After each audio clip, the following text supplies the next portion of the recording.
చూస్ country delight, live better. ఇప్పుడే country delight యాప్ని download చేసుకోండి.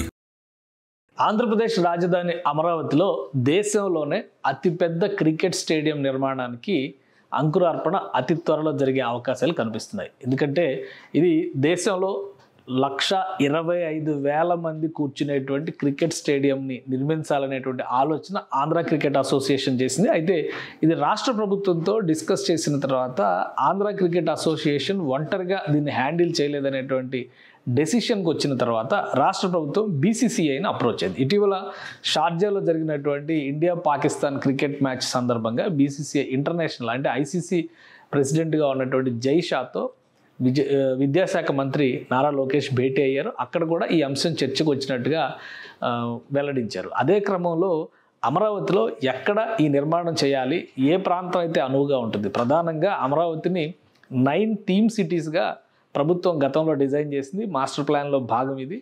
అందులో భాగంగానే స్పోర్ట్స్ సిటీ అనేది ప్రత్యేకంగా డిజైన్ చేశారు. స్పోర్ట్స్ సిటీ ప్రాంతంలో ఈ భారీ స్టేడియం నిర్మాణానికి 60 ఎకరాల భూమిని కేటాయించేటువంటి పనుల్ని ఏపీ సర్కార్ ముమ్మరం చేసింది. సిఆర్డీఏ అధికారులు దీనికి అనువైనటువంటి ప్రదేశాన్ని ఇప్పటికే అన్వేషించి రెడీ చేసినట్టుగా సమాచారం వస్తుంది. ఈ స్టేడియం నిర్మాణం కనుక జరిగితే ప్రస్తుతం గుజరాత్లో మొతేరా స్టేడియం అంటే నరేంద్ర మోడీ స్టేడియమే దేశంలో అతిపెద్ద క్రికెట్ స్టేడియం అవుతుంది.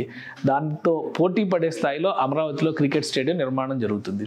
అమరావతిలో మరొక క్రికెట్ స్టేడియం నిర్మాణం అవసరమా, అసలు ప్రభుత్వం చేసినటువంటి ప్రణాళిక ఏ విధంగా ఉంది, ఒకసారి విశ్లేషించేటువంటి ప్రయత్నం చేద్దాం. వాస్తవానికి అమరావతికి సంబంధించినటువంటి వివిధ అంశాలను చూసినప్పుడు స్పోర్ట్స్ సిటీ అంటే 9 థీమ్స్గా ఈ సిటీస్ని డిజైన్ చేసింది రాష్ట్ర ప్రభుత్వం. ఆ 9 థీమ్స్కి సంబంధించినటువంటి సిటీస్ ఒకసారి చూస్తే ఇక్కడ మనం ఇది మ్యాప్, ఇది గవర్నమెంట్ రిలీజ్ చేసినటువంటి మ్యాప్. ఇంకా డీటెయిల్గా కావాలంటే ఇందులో మెన్షన్ చేసినటువంటి అంశాలను ఒకసారి మనం చూద్దాం. ఇది ఈ 9 నగరాలకు సంబంధించినటువంటి డీటెయిల్స్. ఈ 9 నగరాలకు సంబంధించిన డీటెయిల్స్లో ఇక్కడ మనకి చాలా విషయాలు కనిపిస్తూ ఉంటాయి. ఎందుకంటే ఏ సిటీని ఎలా డిజైన్ చేయాలి, క్రీడా నగరం అనేది ఈ కార్నర్ బిట్లో డిజైన్ చేసింది రాష్ట్ర ప్రభుత్వం. అంటే ఈ పక్కనే ప్రభుత్వ పరిపాలనా భవనం అంటే అడ్మినిస్ట్రేటివ్ సిటీ అన్నారు, అలానే ఫైనాన్స్ సిటీ అన్నారు, టూరిజం సిటీ అన్నారు, న్యాయనగరం జస్టిస్ సిటీ అన్నారు. ఇక్కడంతా కోర్టులకు సంబంధించినటువంటి నిర్మాణాలు జరుగుతాయి. ఇటు మీడియా సిటీ, ఇటు నాలెడ్జ్ సిటీ, ఇటు ఆరోగ్య నగరం, ఈ దిగువన ఎలక్ట్రానిక్ సిటీ, ఇట్లా డిజైన్ చేశారు.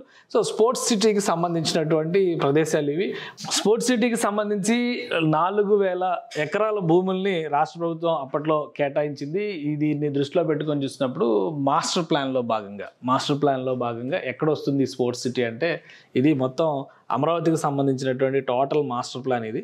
ఈ టోటల్ మాస్టర్ ప్లాన్లో ఈ కార్నర్ ఏరియా మొత్తం కూడా ఇక్కడ డిజైన్ చేశారు స్పోర్ట్స్ సిటీని. ఈ స్పోర్ట్స్ సిటీ వస్తే కనుక దీనికి ఒక వరల్డ్ క్లాస్ ఎంటిటీ ఇవ్వాలనేటువంటి ఆలోచన అప్పట్లోనే రాష్ట్ర ప్రభుత్వం చేసింది. అంటే ఇటు పక్కన జల క్రీడలకు సంబంధించినటువంటి వసతుల్ని ఏర్పాటు చేయడంతో పాటు మిగతా క్రీడలకు సంబంధించినటువంటి డెవలప్మెంట్ అంతా కూడా ఇందులో ప్లాన్ చేయాలని చెప్పని రాష్ట్ర ప్రభుత్వం భావించింది. అందులో భాగంగానే స్పోర్ట్స్ సిటీకి 4,000 ఎకరాల భూముల్ని కేటాయించారు. ఈ 4,000 ఎకరాల్లో నుంచే ఇప్పుడు 60 ఎకరాల భూమిని కేటాయించేటువంటి అవకాశం ఉంది. అంటే ఏరియాస్ వైజ్గా చూస్తే కనుక ఇది కొంత భాగం తుళ్ళూరు నుంచి కొంత భాగం వస్తుంది. ఇక పిచ్చికలపాలెం, దొండపాడు, అబ్బరాజుపాలెం, బోరుపాలెం ఈ 4 ప్రాంతాలకి సంబంధించినటువంటి ప్రదేశాలని అన్వేషిస్తున్నారు. ఎందుకంటే క్రికెట్ స్టేడియంకి సంబంధించినటువంటి నమూనా కానీ అది మొత్తం కూడా ఒక ఇంటిగ్రేటెడ్ స్పోర్ట్స్ కాంప్లెక్స్ తరహాలో ఉండాలనేటువంటి ఆలోచన రాష్ట్ర ప్రభుత్వం చేస్తుంది.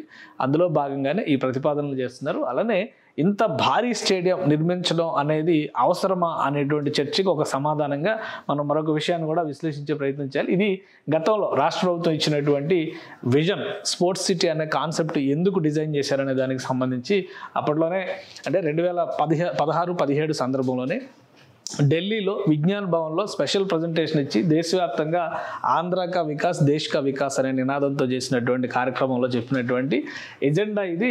Andhra Pradesh building A world class sports city with in it's upcoming capital Amaravati with the vision to host India's first Olympic games. ఇది 2017లో ఇచ్చినటువంటి విజన్ అనమాట. అంటే అమరావతి నిర్మాణం కనుక గత 5 ఏళ్లలో సజావుగా జరిగి ఉంటే ఒక వరల్డ్ క్లాస్ ఇన్ఫ్రాస్ట్రక్చర్. మనం హైదరాబాద్లో గమనించి చూస్తే గచ్చిబౌలి స్పోర్ట్స్ కాంప్లెక్స్ మొత్తం కూడా గతంలో 2001లో చంద్రబాబు నాయుడు ప్రభుత్వం నిర్మించింది.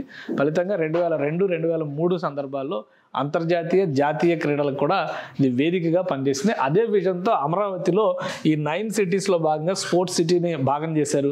ఆ క్రమంలోనే ఈ విజన్ డాక్యుమెంట్ని ఆ రోజు అక్కడ రిలీజ్ చేశారు. ఇది ఢిల్లీలో జరిగినటువంటి ఈవెంట్లో అప్పుడు రిలీజ్ చేసినటువంటి ప్రోగ్రాం. వివిధ రంగాలకు చెందినటువంటి స్పోర్ట్స్ పర్సనాలిటీస్ అందరినీ కూడా ఇందులో ఇన్వాల్వ్ చేశారు. అలానే sports authority of India board members దగ్గర నుంచి వివిధ రంగాలకు చెందినటువంటి ప్రముఖులందరినీ ఆహ్వానించి విజన్ ఏ విధంగా ఉండాలనేటువంటి విషయాన్ని ఇక్కడ ఆవిష్కరించింది రాష్ట్ర ప్రభుత్వం. అదే క్రమంలో అప్పుడే ఒలింపిక్ గేమ్స్కి సంబంధించినటువంటి ప్రతిపాదనలు కూడా AP CM Chandrababu Naidu announce చేశారు. ఇప్పుడు 2030 తర్వాత ఒలింపిక్ గేమ్స్ నిర్వహణకు సంబంధించి ఆంధ్రప్రదేశ్, భారతదేశం ప్రిపేర్ అవుతున్నటువంటి పరిస్థితి ఉంది. అందుకనే ఈ విషయాన్ని దృష్టిలో పెట్టుకోవడం ద్వారానే ఈ 4 ప్రదేశాల్లో వచ్చేటువంటి ఇంటిగ్రేటెడ్ స్పోర్ట్స్ కాంప్లెక్స్ని, అంటే ఇంటిగ్రేటెడ్ స్పోర్ట్స్ కాంప్లెక్స్ నిర్మాణం కనుక ఇక్కడ జరిగితే వివిధ క్రీడలకి సంబంధించినటువంటి వనరులు సమకూరడంతో పాటు ఈ 4000 ఎకరాలకి కూడా మొదటి అంకురార్పణ. ఎందుకంటే జస్టిస్ సిటీకి సంబంధించి చూసినప్పుడు ఒక హైకోర్టు బిల్డింగ్ అక్కడ పనిచేస్తుంది. అడ్మినిస్ట్రేటివ్ బ్లాక్స్కి సంబంధించి, అంటే అడ్మినిస్ట్రేటివ్ సిటీకి సంబంధించి ఒక్కొక్క సిటీ 9 థీమ్స్ చెప్పారు కాబట్టి ఈ 9 థీమ్స్లో ఒక్కొక్క యాక్టివిటీని రాష్ట్ర ప్రభుత్వం ఇప్పటికే మొదలుపెట్టింది. ఎడ్యుకేషన్ సిటీ అనేటువంటి, నాలెడ్జ్ సిటీ అనేటువంటి పేరుతో డిసైడ్ చేసినటువంటి ప్రాంతంలో అనేక ప్రైవేట్ యూనివర్సిటీలకి, ప్రభుత్వ రంగ విద్యా సంస్థలు కూడా ప్లేస్ అలాట్మెంట్ జరిగినటువంటి పరిస్థితి ఉంది. సో దీన్ని దృష్టిలో పెట్టుకునే క్రీడా నగరంలో మొదటి ప్రాజెక్ట్, అంటే స్పోర్ట్స్ సిటీలో ఫస్ట్ ప్రాజెక్టు ఈ క్రికెట్ స్టేడియమే కాబోతుంది. అలానే ఈ క్రికెట్ స్టేడియంకి సంబంధించి ప్రభుత్వం, ఆంధ్ర క్రికెట్ అసోసియేషన్ కొన్ని అంచనాలు వేసింది. 60 ఎకరాల భూమిలో దీన్ని నిర్మిస్తారు. 60 ఎకరాలకి సంబంధించినటువంటి నిర్మాణం అంటే చాలా పెద్ద నిర్మాణం అవుతుంది. అదే ఖర్చు కూడా 800 కోట్ల రూపాయల వరకు ఖర్చు అవుతుందని చెప్పని ఒక అంచనా వేశారు. దీనికి సంబంధించినటువంటి డీటెయిల్ ప్రాజెక్ట్ రిపోర్ట్స్ పైన ఇంకా అధికారులు వర్క్ చేసేటువంటి అవకాశం ఉంది. ఆంధ్ర క్రికెట్ అసోసియేషన్ ప్రెసిడెంట్గా ఉన్నటువంటి కేశినేని చిన్ని ప్రస్తుతం విజయవాడ ఎంపీ కూడా ఆయన బీసీసీఐతో టచ్లో ఉన్నారు. ల్యాండ్ని గుర్తించిన వెంటనే ఈ ప్రాంతంలో ఉన్నటువంటి ల్యాండ్ని, అంటే అబ్బరాజుపాలెం కానీ అక్కడ ఉన్నటువంటి పిచ్చుకలపాలెం కానీ ఆ ప్రదేశాల్లో అనువైనటువంటి ల్యాండ్ని గుర్తించిన తర్వాత టోటల్గా ఈ ల్యాండ్ని బీసీసీఐకి హ్యాండ్ ఓవర్ చేయబోతున్నారు. అంటే బీసీసీఐ ఆధ్వర్యంలోనే ఈ ప్రాజెక్టు జరుగుతుంది. రాష్ట్ర ప్రభుత్వం నుంచి డబ్బులు పెట్టేటువంటి అవకాశాలు తక్కువ ఉన్నాయి కాబట్టి ఇన్ఫ్రాస్ట్రక్చర్ డెవలప్మెంట్ బాధ్యతని రాష్ట్ర ప్రభుత్వం తీసుకుంటుంది. ఆంధ్ర క్రికెట్ అసోసియేషన్తో సమన్వయం చేసుకుంటూ బీసీసీఐ ఈ ప్రాజెక్టు నిర్మించేటువంటి ప్రణాళికని ముందుకు తీసుకెళ్తే, ఎందుకంటే బీసీసీఐ దగ్గర ఉన్నటువంటి ఫండ్స్ రీత్యా కానీ ఇతర దేశాల నుంచి ఉండేటువంటి సంబంధాలు రీత్యా కానీ బీసీసీఐ అయితేనే ఈ ప్రాజెక్ట్ హ్యాండిల్ చేయగలదనేటువంటి ఆలోచనతో ఏపీ ప్రభుత్వం ఉంది. అందుకనే ఫస్ట్ ఫేజ్లో ల్యాండ్కి సంబంధించినటువంటి ఐడెంటిఫికేషన్ జరిగింది. ఈ ల్యాండ్ని బీసీసీఐకి బదలాయించేటువంటి ప్రయత్నం అతి త్వరలోనే, బహుశా ఒక నెల రోజుల్లోనే ఈ ప్రక్రియ పూర్తయ్యేటువంటి అవకాశం ఉంది. ఆ తర్వాత ప్రణాళికాబద్ధంగా బీసీసీఐ 3 నుంచి 4 సంవత్సరాల్లో దీన్ని డెవలప్ చేసేటువంటి బాధ్యతను తీసుకుంటుంది. అయితే ఇక్కడ ఇంకొక ప్రశ్న కూడా వస్తుంది. ఆల్రెడీ విజయవాడ సమీపంలో, అంటే మంగళగిరిలో ఒక ఇంటర్నేషనల్ క్రికెట్ స్టేడియం నిర్మాణంలో ఉంది. దాన్ని పూర్తి చేయకుండా ఎందుకు ఇంత పెద్ద ప్రాజెక్ట్ తీసుకున్నారు? వాస్తవానికి మంగళగిరిలో నిర్మాణంలో ఉన్నటువంటి స్టేడియం ఒక 30 నుంచి 40 వేల మంది ప్రేక్షకులు కూర్చునేటువంటి స్టేడియం. 4 నుంచి 5 కోట్లు ఖర్చు పెడితే ఆ స్టేడియం పూర్తి స్థాయిలో రెడీ అయ్యేటువంటి అవకాశం ఉంటుంది. అయితే గత ప్రభుత్వం దీనిపైన పెద్దగా శ్రద్ధ చూపించకపోవడం, ఆంధ్ర క్రికెట్ అసోసియేషన్లో ఉన్నటువంటి అప్పటి బోర్డు మెంబర్స్ కూడా దీన్ని పట్టించుకోకపోవడం వల్ల పూర్తిగా అది ఆగిపోయింది. దీంతో పాటు విజయవాడలో మరొక చిన్న స్టేడియం ఉంది. అయితే ఆ స్టేడియంని ప్రభుత్వ కార్యకలాపాల కోసం ఉపయోగిస్తున్నారు. ఇందిరాగాంధీ మున్సిపల్ స్టేడియంకి సంబంధించి అక్కడ కూడా ఒక గ్యాలరీ వ్యవస్థ ఉంది. అయితే అది చాలా చిన్న స్టేడియము. ఇక ఆంధ్రప్రదేశ్లో ఒక ఇంటర్నేషనల్ స్టేడియం అంటే ఒక విశాఖలో మాత్రమే ఉంది.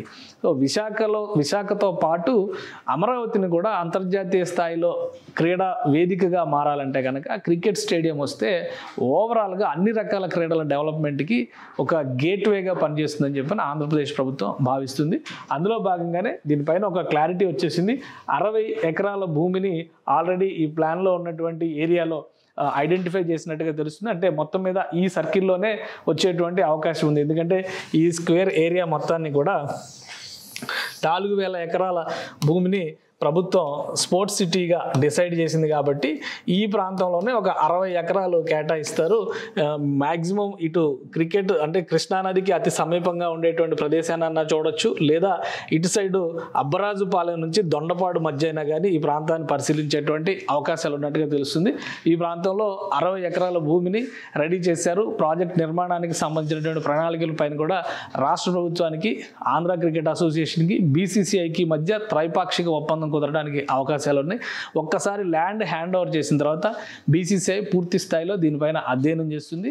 వాస్తవానికి ఏంటంటే రాష్ట్రానికి నిధుల కొరత ఉన్నటువంటి నేపథ్యంలో ఇతర మార్గాలు, కేంద్ర ప్రభుత్వానికి సంబంధించినటువంటి సంస్థలు, ప్రైవేట్ ఏజెన్సీలు, అలానే వివిధ రకాల బోర్డుల నుంచి నిధుల సమీకరణ కోసం రాష్ట్ర ప్రభుత్వం ఒక ప్రణాళికని, వ్యూహాన్ని అనుసరిస్తుంది. అందులో భాగంగానే బీసీసీఐకి హ్యాండ్ ఓవర్ చేయడం ద్వారా, లోకల్ క్రికెట్ అసోసియేషన్ కంటే బీసీసీఐకి ప్రాధాన్యం ఇవ్వడం ద్వారా అంతర్జాతీయ క్రికెట్ మ్యాచ్ల నిర్వహణకు కూడా ఇది ప్రధాన వేదిక అవుతుందనేటువంటి ఆలోచన రాష్ట్ర ప్రభుత్వం చేస్తుంది. ప్రస్తుతం గుజరాత్లో నిర్మించినటువంటి స్టేడియం కూడా దాదాపు 63 ఎకరాల్లో నిర్మాణం జరిగినటువంటి స్టేడియం అది. ఇప్పుడు అందుకనే 60 ఎకరాలని కేటాయించడంతో పాటు 800 కోట్ల రూపాయల అంచనా వ్యయంతో ఈ ప్రణాళికని సిద్ధం చేస్తున్నారు. సిఆర్డిఏ అలానే బీసీసీఐ మధ్య ఈ ప్రాథమిక ఒప్పందాలు పూర్తయితే కనుక ఈ ప్రాంతంలో ముఖ్యంగా స్పోర్ట్స్ సిటీకి సంబంధించి మొదటి అంకురార్పణ క్రికెట్ స్టేడియం ద్వారానే జరిగే అవకాశాలు కనిపిస్తున్నాయి.